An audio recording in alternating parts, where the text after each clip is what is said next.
everyone, and welcome to this Fireside Chat episode brought to you by EduBridge, which is India's leading workforce development platform. My name is Yasmin Khan, and I am from EduBridge. Today, we have a very special and multi-talented guest joining with us.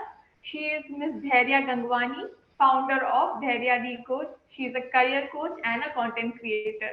Welcome, Ms. Dhairya. Thank you so much, Yasmin. And I'd like to thank EduBridge for calling me over for this fireside chat. And I'm really excited for our conversation. Yeah, we are delighted to have you. So, we will be discussing various aspects of career development, drawing from Dhairya's extensive experience. So, to kick off our conversation, can you share with us what motivated you to shift from being an electronics and a communication engineer to becoming a management consultant, then a career coach and a content creator? Sure.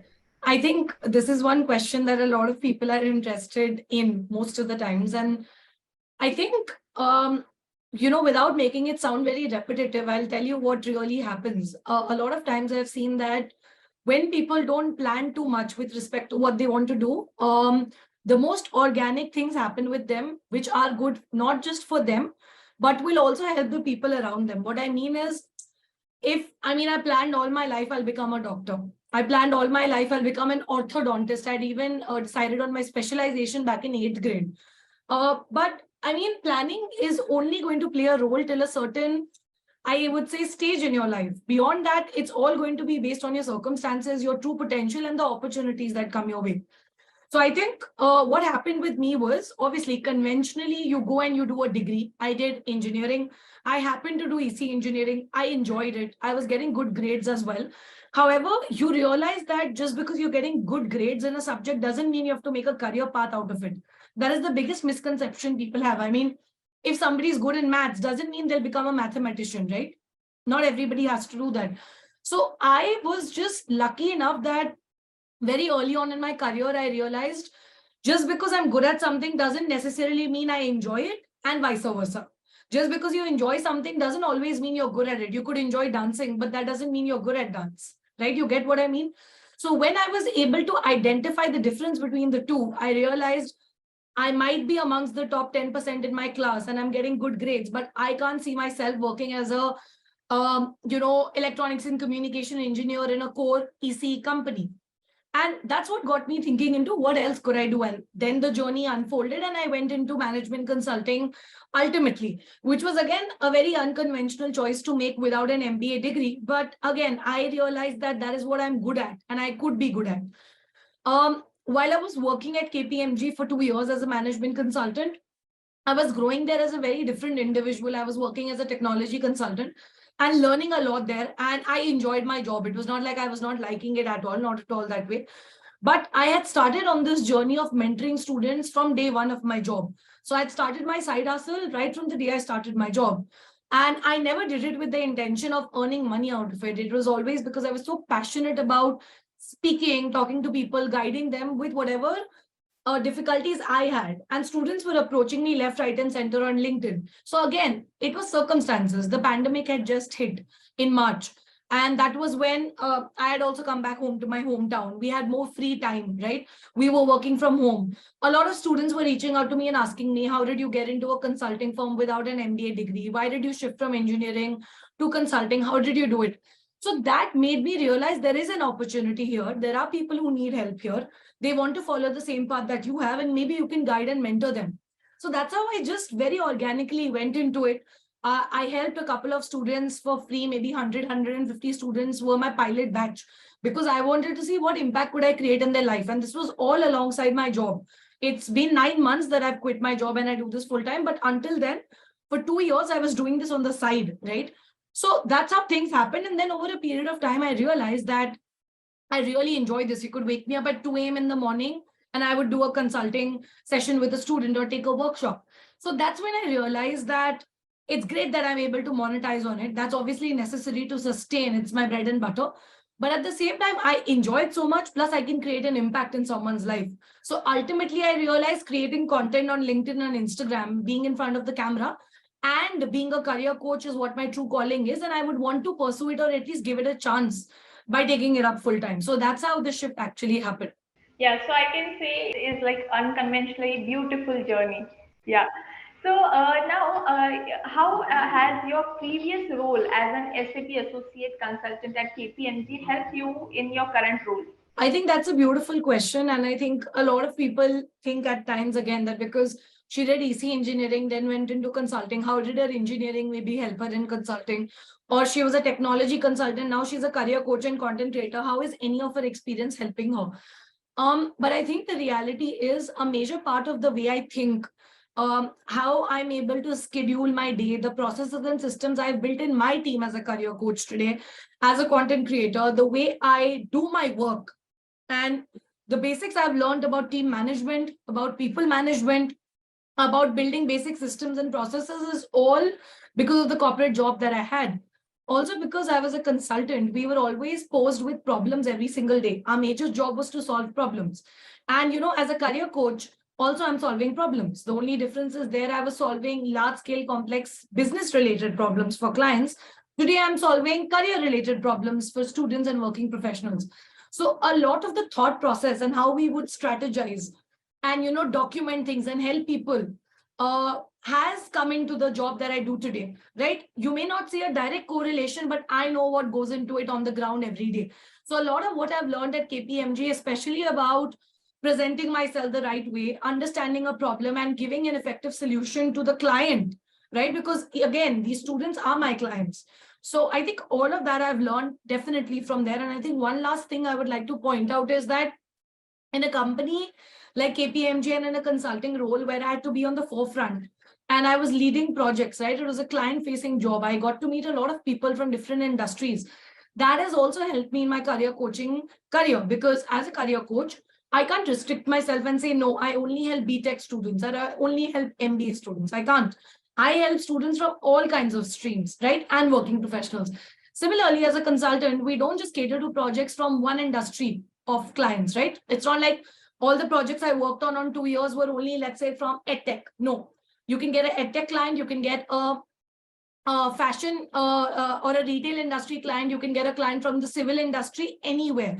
It can be a healthcare client. So as a consultant, I really learned to understand and go into the depth of researching about different industries and their businesses and people. And again, as a career coach, I have to research about different career paths and then guide people because it's vast. So again, that is another thing that I've learned because of my consulting job at KPMG, and it comes in handy to me on a day-to-day basis. Yeah, and definitely each experience, even a small experience, count. It So, does. Yeah. yeah. So, you have mentioned, like we all know, that you are very passionate for public speaking. So, can you offer some tips for those who feel nervous or hesitate about public speaking? Sure. So I think whenever I talk about public speaking related tips or I talk about public speaking, the first disclaimer I want to give is me or anybody that you admire, whether it's a Michelle Obama or it's a Ratan Tata or it is, let's say, Tony Robbins or the best communicators in the country, they speak the way they speak today. I mean, 5 years ago or 10 years ago or 15 years ago, same with me. If you saw me speaking 5 years ago, it was not with the same fluency, it was not with the same command and confidence. So the first thing I want to say is it's all a part of the process. And we have all been able to, let's say, reach a certain level. Anybody, I'm sure even you, the way you speak with confidence today would not have been the same 1 year ago also. I'm sure there's a drastic change. So as and when opportunities come your way, you improvise. So first thing is don't be hard on yourself and think that you're not good enough because that's your state of speaking right now. You don't know how you're going to speak 2 years from now. But I think three tips that I'd like to give in general is first one is that you need to accept the way you speak, which means we are coming from a very culturally diverse and rich country, India. We have different states. Everybody speaks in different accents and in a very different way, right? So I think it's very important to first accept and understand that if there is a certain accent or a certain tone in which you speak because of the state or a particular village or a country you come from, it's completely okay. Not country, sorry, state or a village you come from, it's completely okay. So a lot of people, feel embarrassed and they feel like people will judge them because they speak a certain way. Don't do that because that's your uniqueness, because that is what is going to set you apart from other people who speak in a certain tone or in a very monotonous fashion. So that's one. Accept the way you speak and what your tone and accent is. Okay, you don't need to change. The second thing in public speaking is that a lot of times people feel the fear in public and not while they're speaking with their friends or their family members. Most of the times I've asked this question to people, that do you feel the fear even when you're speaking with your sister or your colleagues or your friends? No. So they say, no, we're pretty open, very chill, and I'm able to talk and articulate whatever I want to very well when I'm having a one-to-one conversation. But the moment that one-to-one changes to a one-to-many, or there are 10 or 20 people in front of me, there's a fear, right? And majorly why that happens is because, again, as human beings, we don't like being put under the spotlight unless it's for a good reason. The moment I'll put you under a radar, and then you are open for judgment, you will feel cornered, right? Because now I'm going to speak, and every single word I'm going to utter, every single expression, the way I'm standing, everything is going to be noticed and monitored by 10 to 20 people. That wires your brain to think that, oh no, now you're going to do something wrong. What if I fumble? What if I pronounce some word incorrectly?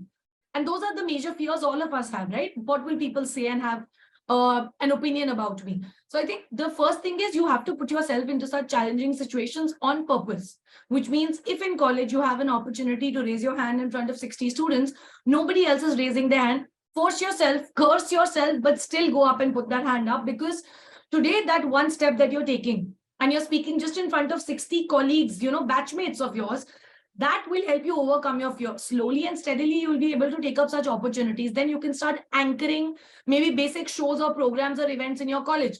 So when you take up such opportunities and embarrass yourself already, right, then when a very important event will come in your life and when you have to actually do public speaking, you would already be prepared because your brain will be wired to such situations. So I would say take up such situations and embarrass yourself. It's okay. And the last tip I would like to give is to overcome public speaking fears is, I would say, practice with yourself and with people. It's not just about going in front of a mirror and practicing a speech. I would say go in front of a mirror and record yourself so that you can actually go back and see everything. Public speaking is not just about how you speak. Public speaking has a lot to do with non-verbal communication as well. How are you standing? What is your body language, your posture, your facial expressions, your hand gestures? All of this is only visible when you will watch the recording of what you did. Then you can go back and reflect on what I did wrong, and you can do better the next time. So take up any random topic, stand in front of a mirror, record yourself, watch the recording, play it back, rewind it, forward it, see where you're going wrong, and you'll improvise every day. If that seems very absurd to you, you can do it with a friend, with your sister, with your colleague, with anybody at home you're comfortable with your parents. Just tell them at the end of the day, give you a spontaneous topic on which you have to speak on spontaneously at the end of the day, maybe 2 minutes. Stand in front of them and ask them to give you a feedback every day. Just speak for 2 minutes on any random topic that they give you. That will also help you start speaking spontaneously and not feel out of place when somebody just tells you to talk about something. And then tell them, give your honest, feedback on what you felt I could improve, what went wrong.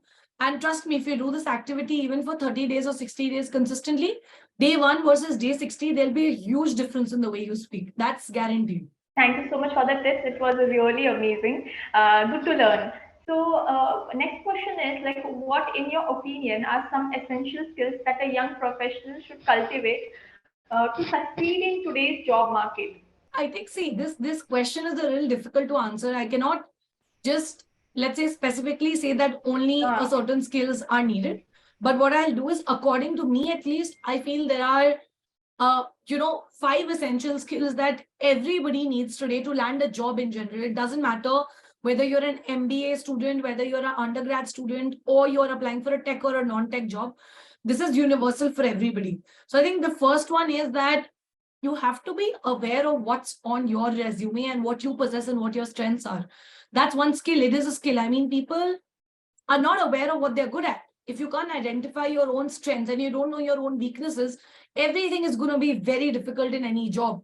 Because the day you understand what I am good at, what you are good at, and what you're not good at, it becomes your superpower.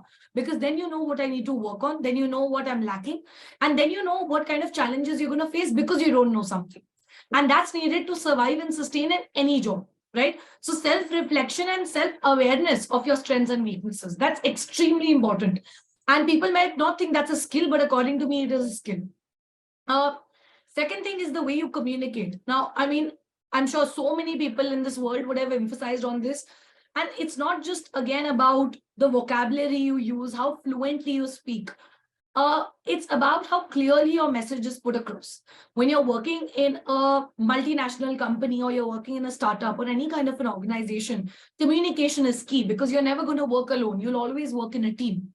When you work in a team, it's very important that any particular task given to you or any particular task you are delegating to somebody is clear to the person you're delegating the task to, and if somebody is telling you to do something.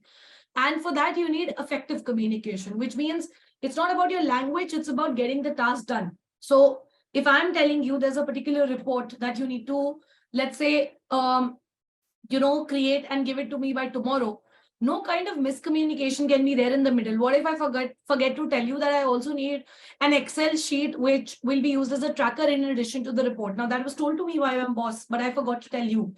That's going to create an impact on your work output because now you will only give a report and not the Excel sheet. There's a miscommunication gap. And even though I may have said it so fluently and with great vocabulary, doesn't matter.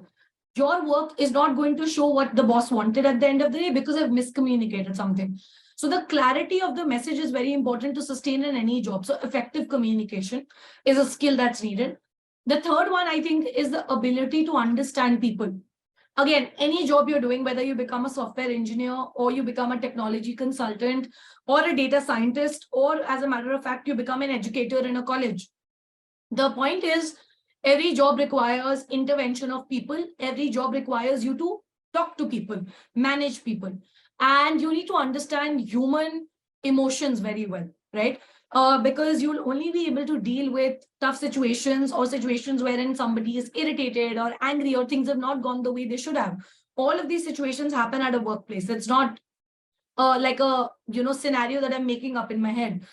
And if you are especially leading a team, you need to have the cool and calm to understand people and meet their requirements, because everybody in your team will also have different goals and they come from different backgrounds. So not everybody would be on the same page always. So you need to understand people. So I would say people management is important and understanding emotions, human emotions. The fourth skill I think that is extremely essential today to survive in any job, I would say, is emotional intelligence, like I was speaking of. Because you can't just survive in a job with your IQ. Yes, your intelligence quotient is important. Your analytical ability is important. How you logically reason things is important. But if you can't manage your emotions and your team's emotions and your boss's emotions well, you will probably find it very difficult to sustain in any job. Because being emotionally intelligent is important to sustain in a job and to understand what went wrong and to tackle different situations which are unaccounted for. You need emotional intelligence. If you're someone who easily gets agitated or angry or irritated, or you can't understand why a particular team member of yours has a different opinion, and you're just going to, let's say, create an argument out of it, it's going to be difficult for you to sustain in a job. So that's the fourth one. And the last one, I think, as a skill, would be basic presentation skills. Again, I think no matter what job you join, giving presentations, speaking in front of people, you may call it public speaking as well. There are going to be conferences and meetings where you'll have to present your ideas in front of stakeholders or clients or your own colleagues and bosses. So being able to give effective presentations and speaking in a crowd is very important, because if not today, 2 years from now, your manager or your boss will tell you that, hey, we need you to give a presentation. Always, no matter what job you are in. And then you will be in a spot, oh my God, what do I do? You'll have jitters and you will feel nervous. So I think there is another very important life skill needed to sustain in any job. So once again, thank you for that. And connected to this, what you think are some common mistakes that people can avoid while developing or creating the resume? So I think, see, typically a resume is something that a recruiter is seeing even before they meet you, right? So it's like it's a trailer to the movie. You're going to be the movie when you come for an interview, and your resume is the trailer. So the trailer better speak for what the movie contains, right? So many times we see a trailer of a movie and we have high expectations because what they've shown is so dreamy, and we feel that's what the movie is going to be based on, and then we are disappointed because the movie was nowhere close to the trailer. Or you felt like there's a mismatch, right? You felt like it was a clickbait. Trailer mein kuch aur dikha diya, and then what you saw in the movie was completely different. The same thing cannot happen with you in your interviews, right? Whatever you're putting forth on your resume and talking about yourself and saying that, hey, I possess these skills, this is what I've done, this is the course I've gone through, or this is the work I've done at an institution, or this is a certification I completed. Now, when I ask you a question around that certification or about that skill in an interview, you can't be blank, or you cannot not have an answer. Yes, at times I'm not saying you can have an answer to every question, but the point is each and every word and everything mentioned on your resume is something I can question you on, right? And when I don't see that translating in an interview, it becomes a problem. So make sure that your resume contains information that you're confident about and that you're ready to answer questions about in your job interview. That's rule number one. And I see that people make this mistake quite often. Even if you're writing under skills, let's say you mention Java, that's wrong because Java is vast. Now, I could ask you a very tough question about Java, which is of the advanced level. I also want to know what is your area of expertise in terms of a level. You should mention in brackets in Java, whether it's basic level in, proficiency, intermediate or advanced, because then I can further not question you, because if you just say Java, then the ball is in my court as a recruiter. I can ask you anything under Java. But when you say Java and in brackets you put intermediate proficiency, I can't ask you a high level question because you've already defined this is all that I know. You can ask me anything till the basic middle level. So the point is, it's important to be clear on your resume with what you know and what you're good at so that you get questioned the right way and you don't mess it up in the interview. Second thing, I think a mistake that you can avoid is putting in a lot of images and icons and a lot of colors and making your resume very, very beautiful and aesthetic. Now, gone are the days that was appreciated. Unless you're applying for very creative roles, yes, you may have a very fancy resume with a lot of colors and icons, and it should look good. But typically, for most of the jobs, 99% of the jobs that you apply to, you need a very professional, text-friendly resume, which doesn't have to be filled with your own picture or any kind of icons or images. In fact, it needs to be text-friendly because that is what the ATS is compliant with. And one last mistake that I've seen is the most common one, which is people are just very lazy, and laziness leads them to not, tweaking the resume according to each job description. Trust me, a lot of people tell you that you need to tweak your resume or you need to, customize your resume as per the job description.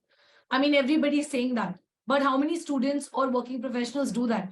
How many of us actually have it within us to make 20 different, not complete altogether resumes, but tweak one resume 20 different times because you're applying to 20 companies? It's easy to say I'll do it, but when you sit to do it, trust me, half of the people don't do it. They give up. Maybe they'll customize 5 resumes and then they'll be like, chodo, we're sending the same thing to all the other companies. And that is exactly what leads to rejection, because a KPMG is not expecting what a Deloitte is expecting, even for the same role. Let's say you're applying for technology consulting role to Deloitte and KPMG. You can't send the same resume across because KPMG is a different company. The clients they cater to are different. Their definition of a potential technology consultant is different versus Deloitte. So you can't copy paste the same resume. Their job descriptions also, that's why, are going to be slightly different. And hence, certain changes in your resume are needed and people don't customize their resume.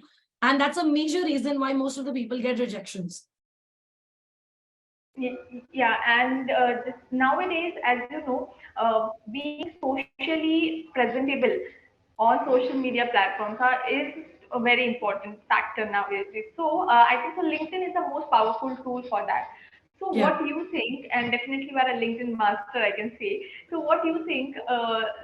While building a strong LinkedIn profile, what are some critical considerations that an individual should keep in mind? Yeah, so I think, see, LinkedIn is the best platform if you want to professionally connect with people and build a strong personal brand professionally and connect with the right individuals in the industry. Now, your aim to come on LinkedIn could be anything, right from getting an internship to a job to building a personal brand or becoming a creator. It could be anything. So the point is, when you come on LinkedIn, there are 2 to 3 things that are very necessary. First one is, you have to have an optimized profile, which means you don't just have to update everything that you have done till date in your life, but you have to optimize your profile for what you want to be known for. So for example, if you look at my profile, and if anybody goes to my profile on LinkedIn, every single section, every single aspect or element of my LinkedIn profile will reiterate or will give you more confidence in the fact that I'm a career coach, I'm a content creator, and I can help you with resume building, interview prep, career guidance, etc. So every section and every part of my profile screams that. And that is a good optimized profile wherein I go to any part of the profile or right from top to bottom, I have a clear understanding of what this girl does, who is she and how can she help me. And that has to be clear. So that's the rule number one. Second thing on LinkedIn is you can't just have an optimized profile and sit back and think opportunities will come your way. That's not how it works. You have to create content on LinkedIn, and content is not just created by content creators. Please understand that that's the biggest myth. Content is just a form of expression of what you feel, right? It's text or it's videos. You're talking about what you feel about something or about a topic. You're just sharing your opinion. Every single person on earth has an opinion. Content creators just choose to put it on the internet, right? The point is why it's necessary to come out in the public and create content, whether you're looking for a job or an internship or any opportunity on LinkedIn, is because that's the only way you get visibility. When you start creating content on LinkedIn, the LinkedIn algorithm starts showing your post to multiple people from different industries, right? 1,000, 2,000, or maybe lakhs of people start viewing your post in one go, which is very difficult to do on a one-to-one basis. Like, how many people ultimately will you connect to and talk to every single day? It's not possible. But one piece of content targets at least 10,000 people in one go when you build a, certain audience. And that's how people will discover you, spot you through your content. And if they feel, okay, this person is talking about different, let's say, machine learning algorithms, right? And this person seems to be explaining concepts really well, then they'll go and check your other videos or other content pieces, maybe check your qualification, your work experience, and then if they have a machine learning analyst opening or a machine learning engineer opening and they think you're going to be a good fit, then the recruiter will reach out to you. So the point is, they'll reach out to you through your content. That's how the discoverability happens. First, some piece of content will come on their feed. If they like it, they'll go and further stalk you, go through your profile, see your other pieces of content, your profile, and then message you. That's how opportunities will come your way. Even for me, all these speaking gigs in colleges, etc., whatever I get is because some professor or some placement cell executive or some student watches my video, they like it, then they check my profile, they read more about me, then they think, okay, she's got a good credible profile, then they message me that we want you to come to our college or conduct an online session, right? That's how it works. So no matter what your ultimate goal is, content is going to be the way for them to come to you. That's why it's necessary. And the third thing on LinkedIn, I would say, is don't just focus on transactional relationship building. Build good professional relationships. Don't connect with a recruiter only with the aim that I want a job from him or her. And if they don't give you a job, you stop speaking to them or break that relationship. That's not how it works, because that is extremely unprofessional. And I think you shouldn't go with the mindset of a give and take at all. You should always be able to provide value first. That's when you will get value. That's what I believe in. So it's a platform to build professional, long-lasting relationships, not transactions that you give me a job and then I'll speak to you, or else I'm not interested in talking to you. So build meaningful relationships, research about them, read up about them, then connect with them, show them what value you can add to their life, and then ask for anything. Yeah. Yeah. So finally, Dhairya, do you have any message you would like to share with our audience? Yeah, sure. I mean, I think just two things. The first one is, typically anybody who's watching this video, I mean, a lot of times it happens that you make the wrong career choices and you land up somewhere you didn't want to. And that's very common. And then you feel like it's a dead end. I don't know what to do. I'm confused because I never even thought about what I enjoy. And I just probably got into a particular job. And then you feel like everything is just not going your way. It happens with everybody. Let me tell you, nobody discovers what they like doing or what they enjoy overnight, right? So the point is, it's just important that you've realized you don't like doing something. Now you have to take action on it, which means you need to realize and give yourself some time to understand what kind of an individual you are, what you like doing, and what you could potentially do in the future. So don't lose hope and think that just because you made your first career decision or your third career decision wrong, that's the end of your career. It's a long journey. You have your entire life in front of you, and you can always change it as long as you're aware of what you're liking now and what you want to do, right? And what you don't want to do. As long as that becomes clear at any point of time in your life, people pivot their career 17 years into a job, right? People start something at the age of 50 also. So it's not about that. It's just about having clarity with what you want to do next. If you've realized you don't want to do what you're doing, great. But what do you want to do next? That clarity is important. And that can come through exploration. That can come by taking a break. That can come by maybe taking up just some random course. It's completely okay. But give yourself that time to figure out what you want to do next. And the next step is, I would say, I always say this, that the mantra I live by, which is not to compare yourself to anybody. You can never compare your life and your career with anybody else, because your expectations from yourself and your goals in life will always be very different from somebody else. They can never be mirrored. It can never be the same. So, what's the point in comparing yourself to someone who has not lived the life you have lived, who does not come from the circumstances you have come from, and nor do they have the exact same vision as you, because nobody can. So, the point is, there's no point comparing yourself to your friend or your cousin and what they are doing. And just because they are becoming an engineer, you need to become an engineer. You pave your own path and do your thing, because it's your career and it's your journey, and nobody else should be dictating it. So comparison is not going to lead to anything. Great.